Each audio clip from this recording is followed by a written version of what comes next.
मैदान पाहिजे ना खरकाट्याला त्या परळीचे आहे मैदान पाहिजे त्याला असे शक्य मी येऊन धंदे नको करू हा मैदान मोकळं पाहिजे ना घातपात करायचं चल ये एका बापाच्या आवला दे का चल ये मी पुरं माझं संरक्षण काढलंय मी माझ्या जालन्याच्या SP साहेबाला विनंती करून सांगितलंय माझं संरक्षण काढा म्हणून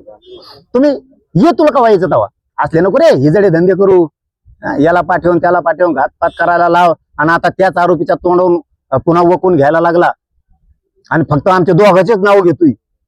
तू जर धुतल्या तांदळून होता तो आरोपी त्यांनी सगळ्याचे नार्को टेस्ट करा म्हणायला पाहिजे होतं मग तरी पटलं असतं आम्हाला तो आमचे दोनच घेतून त्यांना साहेब म्हणतो याचा अर्थ हे खरकट परळीचं पुन्हा एकदा यांच्या खांद्यावर बंदूक ठेवून स्वतःच साधायला लागलाय आणि पुन्हा मराठ्यात लावून द्यायला लागलाय आणि हे याच्या खांद्यावर बंदूक ठेवून पुन्हा घातपात करायचा कट पुन्हा धान्याने रचलाय याच्यात अशी शंका त्याच्या कालच्यापासून यायला लागली त्यामुळे टेन्शन घ्यायची गरज नाही आम्हाला कर नाही त्याला डर कशाला कशात बी तयारी नार्को टेस्ट काय कशात